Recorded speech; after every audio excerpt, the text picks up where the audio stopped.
The former president of Chile, Sebastian Piñera, died in a helicopter crash this afternoon, as was confirmed by Chilean authorities.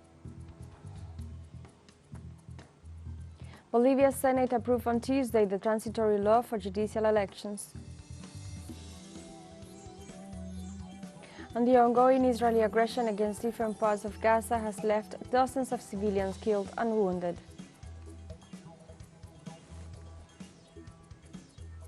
Hello and welcome to From the South. I'm Alejandra Garcia from teleSUR Studios in Havana, Cuba. We begin with the news. Former Chilean President Sebastian Piñera Echenique, 74 years old, died on Tuesday afternoon in a helicopter accident in the commune of Lagos Ranco, Los Rios region. Government sources confirmed that the aircraft was carrying 4 people, 3 of whom were found by emergency crews. The Navy arrived at the place where the helicopter went down in the Ilue sector, where heavy rains occurred on Tuesday.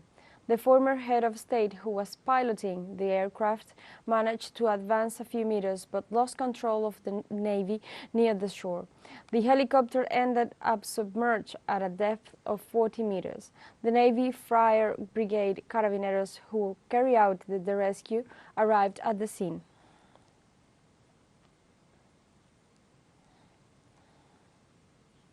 Now let's review a profile of the former president of Chile, Sebastian Piñera. Sebastian Piñera Echenique, he was a Chilean politician, businessman and investor. He was president of the Republic of Chile from 2010 to 2014 and from 2028 to 2022. Piñera studied commercial engineering with a major in economics at the Pontificia Universidad Católica de Chile. In the financial sphere, he was the owner of one of the largest fortunes in his country, with an estimated capital of $2.7 billion in 2017, according to Forbes magazine, thus becoming one of the 10 largest millionaires of Chilean nationality that exist at present. His administration at the helm of the South American country are remembered as some of the worst in the country's history, with a history of human rights violations after the strong repression of the demonstrations against the social outburst of 2019, in addition to the attacks against indigenous peoples, in the deficit in access to housing, and the implementation of neoliberal measures that greatly increase the cost of living in the country.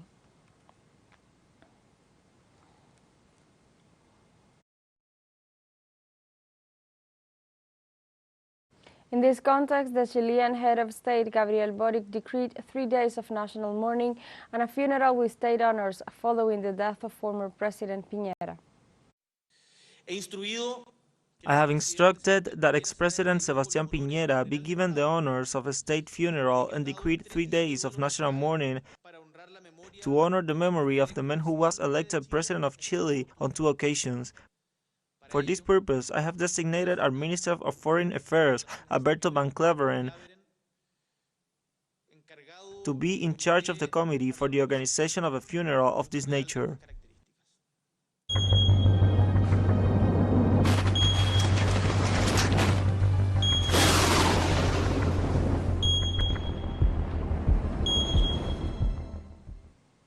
In Chile, the Forensic Medical Service updated the death toll from last weekend's fires in the central region of Valparaíso, where there are still many bodies that have not been identified. As of 7 p.m. local time on Monday, the death toll was 131 people, of which 35 were identified. Also at the time, 8 deceased people were delivered to their families. According to Chile's Forensic Medical Service, the condition of the bodies is making their identification difficult. The total number of victims is not yet clear, but damaged homes could reach 15,000. And it is estimated that there are still 100 people missing.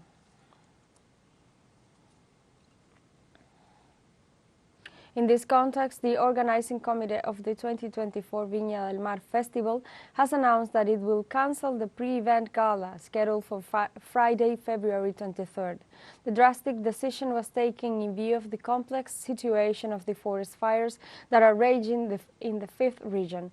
The promoters assured that they are continuing to develop the preparations for the festival with the aim of holding the event with a focus on solidarity. The festival generates around 4,000 direct jobs and another 20,000 indirect jobs during the month of February.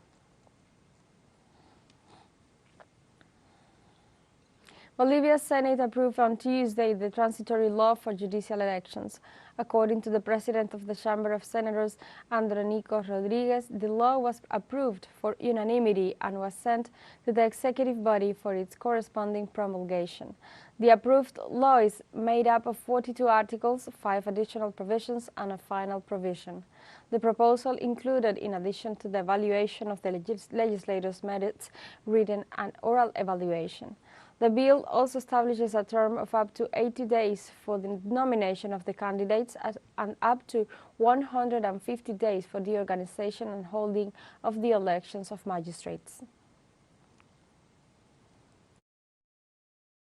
Venezuelan Foreign Minister Ivan Gil and the Minister of Foreign Affairs of Burkina Faso, Karamoro Jean-Marie Traoré, inaugurated on Tuesday the first meeting of the Venezuela-Burkina Faso Joint Commission. The head of the Venezuelan diplomacy pointed out that the Venezuelan government hopes to reach cooperation agreements in different areas with Burkina Faso's government in sectors like mining, oil, and industrial fields to turn the strategic alliance into a model of progress. He explained that Venezuela, as an oil-producing country, is very interested in strengthening the energy and mining areas with Burkina Faso, considering that this nation is a great producer and exporter of gold in the African continent.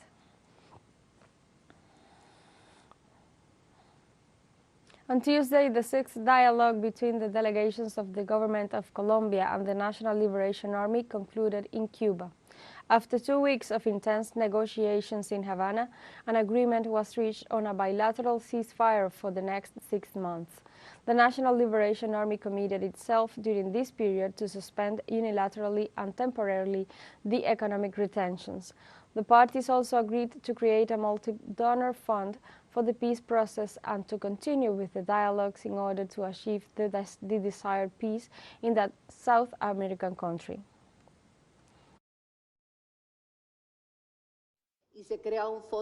And a multi-donor fund was created for this process, which was approached with transparency and with the participation of all the parts, based on principles of transparency, respect for legality, international and national norms, which seeks to strengthen and make this process sustainable in the development of the agreements that comprise them, and the National Liberation Army supporting the construction of peace. Also, at the end of the dialogue session, the head of the delegation of the National Liberation Army, Pablo Beltrán, assured that the ceasefire continues to be perfected and that the parties do not seek to break it. The ceasefire continues to improve, adding new elements of commitment, but also trying to solve problems which, as I said at the beginning of the ceasefire in Colombia, is very complex. But despite all the difficulties, neither of the two parties have said that the ceasefire must be broken, nor that the crisis factors will abandon the commitments we have made, nor the will to find a solution to the problems, however serious and deep they may be. Let's take a short break, but remember you can join us on TikTok at teleSUR English, where you will find news in different formats, news updates, and more. Other stories coming up. Stay with us.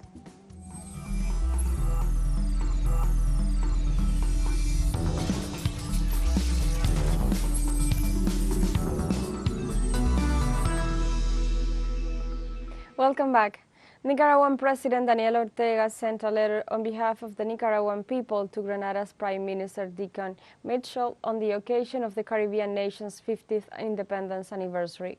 The letter wrote, "On behalf of the people and Government of Reconciliation and National Unity of the Republic of Nicaragua, and on our own behalf, we express our most sincere and warmest congratulations to you, to your government, and to the broader people of Grenada on the special occasion of commemorating the 50th anniversary of independence." The letter went on saying, "Nicaragua reiterates its firm commitment to continue strengthening the bonds of friendship, fraternity, solidarity, and cooperation that unite our peoples and governments."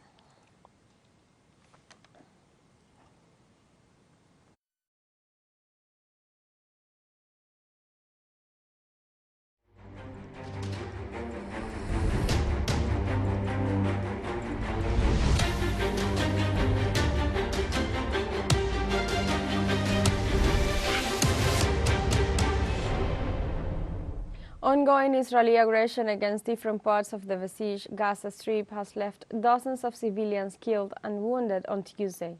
According to local authorities, 6 civilians were killed in an Israeli shelling that targeted their vehicle in the Kirbat al-Das neighborhood in Rafah city in the southeast Gaza Strip, while 20 other civilians were killed and injured in a bombardment of a house east of the region's Havalia refugee camp. On the other hand, a correspondent from the Palestinian news and information agency Wafa reported that 14 citizens were killed and others were injured in an Israeli shelling that targeted the Hanawi school in Khan Yunis in the southern Gaza Strip. Since the start of the Israeli occupation's attacks against the Gaza Strip on October 7th, near 28,000 civilians, mostly children and women, have been killed and almost 67,000 have been wounded. The Palestinian Red Crescent Society said on Tuesday that the Al-Amal hospital in the city of Khan Yunis was subjected to violent bombardments and continuous gunfire. The society announced that about 8,000 displaced people from Al-Amal hospital and the organization's headquarters in Khan Yunis were evacuated after the Israeli occupation forces besieged them for 2 weeks. According to the report, hundreds of those who were discharged from Al-Amal Hospital and the Red Crescent headquarters were displaced to the city of Rafah in the far south of the Gaza Strip.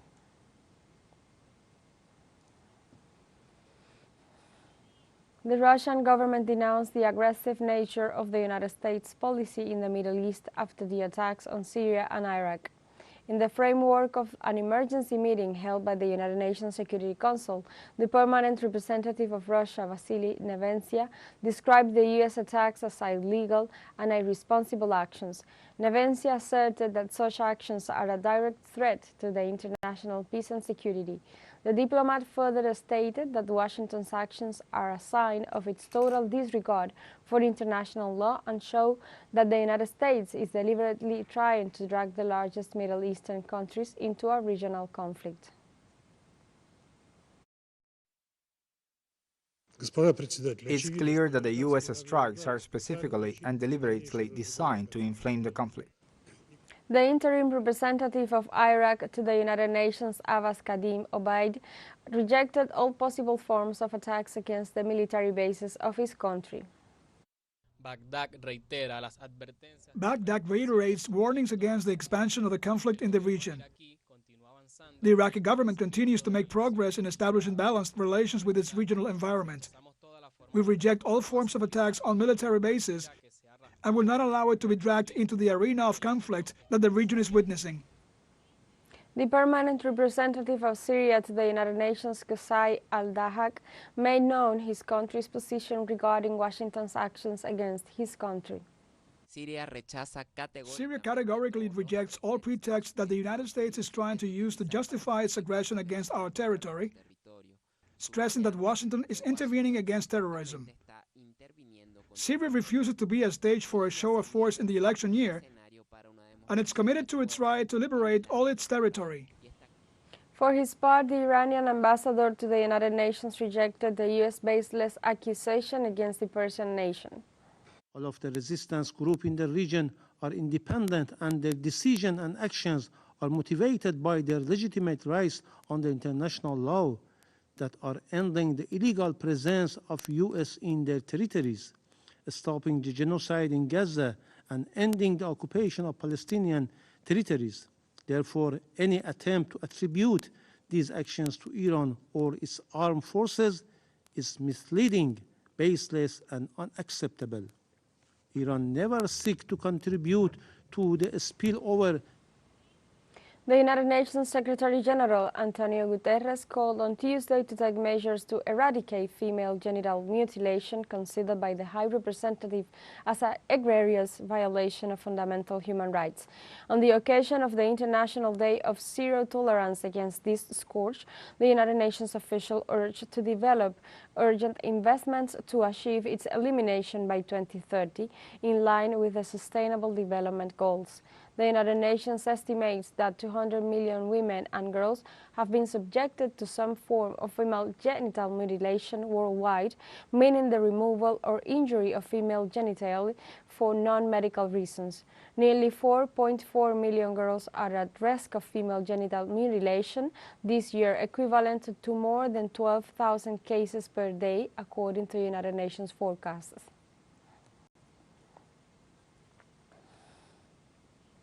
We have a second short break coming up, but before we invite you to join our WhatsApp community for our English-speaking audience, you can scan the QR code on screen to join directly and share the link to reach more people. Constant news, coverage of Latin America and the Caribbean, as well as the rest of the world. Stay connected and informed with teleSUR. Final short break. Don't go away.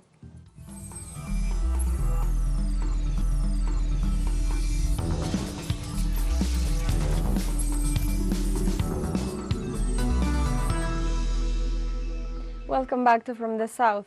In Spain, protests by the farmers' union are blocking different accesses to the main roads in Catalonia to demand a diesel fuel subsidy, the purchase of their agricultural products at a fair price, among other things. With tractor rallies, the Farmers and Agricultural Union closes road accesses to protest for improvements in agricultural policies in view of the crisis they are going through. Likewise, a spokesman for the Ministry of the Interior emphasized that the security forces are working to guarantee the right to protest and that the citizens can access essential services. For its part, the Spanish Confederation of Freight Transport, through a statement, urged the government to take actions that could guarantee the free circulation of people and goods throughout the country. And from France, the European Union's executive arm on Tuesday shelved its anti-pesticides proposal in yet another concession to farmers after weeks of protest blocked major capitals and economic lifelines across the bloc. The Commission proposed SUR, which is the worthy aim to reduce the risks of chemical plant protection products. But the SUR proposal has become a symbol of polarization. It has been rejected by the European Parliament. There is no progress anymore in the Council either. So we have to do something. And that is why I will propose to the College to withdraw this proposal. But of course the topic stays. And to move forward, more dialogue and a different approach is needed. And on this basis, the Commission could make a new proposal with much more matured content and with the stakeholders together. Kenyan cult leader Paul Mackenzie and 29 associates were charged with the murder of 191 children whose bodies were discovered buried in a forest. Prosecutors accused Mackenzie of instructing followers to starve themselves and their children to attain heaven before the world's end, marking one of the world's cult-related tragedies in recent history.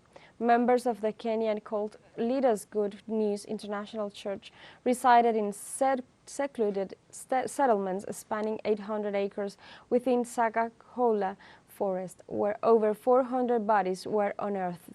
Mackenzie was arrested April last year and has already been charged with terrorism-related crimes, manslaughter and torture. He was also convicted in December of producing and distributing films without a license and sentenced to 12 months in jail.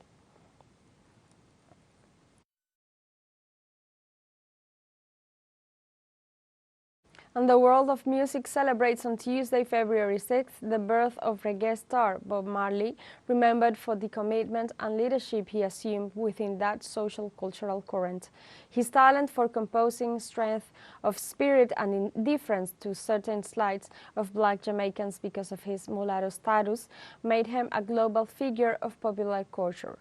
Robert Nesta Marley, his full name, is considered the best known and respected interpreter of reggae, a genre declared intangible cultural heritage of humanity by UNESCO in 2018, and the greatest representative of his country in the Rastafarian culture. One of the biggest tributes this month is the release on February 14th of Bob Marley One Love, a tribute to his 79 years, a drama directed by Ronaldo Marcus Green and starring British actor Kingsley Benadir as the icon. We have come to the end of this news brief, but you can find this and many other stories on our website at telesurenglish.net and join us on social media, Facebook, X, Instagram, Telegram and TikTok as well. For TeleSUR English, I'm Alejandra Garcia. Thank you for watching.